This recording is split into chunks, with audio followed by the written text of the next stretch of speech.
You are listening to 40 Weeks with Vanessa Merton, host of the Pregnancy Podcast. Thank you for tuning in to the 40 Weeks podcast. Welcome to week 16 and the end of your 4th month. Your little apple is growing so much this week and will be about the size of an avocado. Your little one is about 4.5 inches or 11.5 centimeters from head to rump, and they weigh about 3.5 ounces or 100 grams. Their backbone and the little muscles in their back are getting stronger so that they can straighten out their head and neck even more. Their tiny beating heart is pumping about 25 quarts of blood each day. Your little baby is able to kick their legs, which are longer than their arms now. It is possible that you might be able to feel some of their movements. Many moms-to-be describe them as flutters, like butterfly wings flapping gently. If you haven't felt anything, do not worry. Many first-time moms don't feel anything until closer to week 20. Talk to your baby. Tiny bones in their ears are in place, so they are able to hear your voice and other noises going on outside the womb.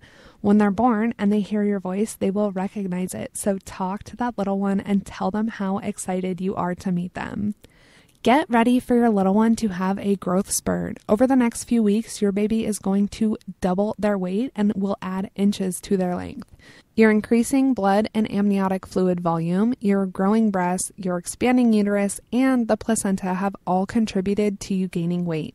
You should be aiming to gain between 12 to 14 pounds this trimester. The total weight gain overall should be about 25 to 35 pounds. This is dependent on being a healthy weight before getting pregnant.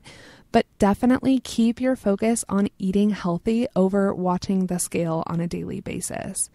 When you are pregnant, the mucous membranes in your nose might swell up, which is caused by increased hormones that are increasing blood flow, and the result can be a stuffy nose and occasional bloody noses. This is just a side effect of getting pregnant, and your sinuses will clear up after birth. Tip for dad: yes, you can have sex. Your sex life might be on a bit of a roller coaster throughout your partner's pregnancy. Again, hormones are the culprit for this. Your partner might find themselves feeling more frisky than normal or even completely turned off by the thought of sex. Talk to your partner about it, let them know how you're feeling, and make sure that you are open to hearing how they feel about it. This whole pregnancy is temporary, so do not stress out if your sex life isn't exactly what it was before you got pregnant.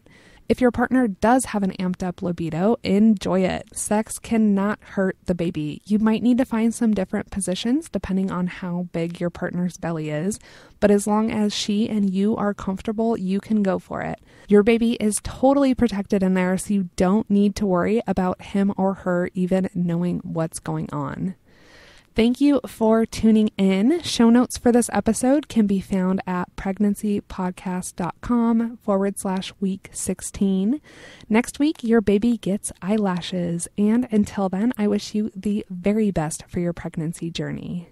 There are so many awesome resources available to you at pregnancypodcast.com, and you can sign up with your email address and your due date to get a weekly email with a link to the episode for your specific week every week in your inbox. I look forward to seeing you in the Pregnancy Podcast Facebook group, which is a great place not only to connect with some other parents-to-be, but also to be able to ask questions and get answers specific to things that you are dealing with and planning for your pregnancy and birth.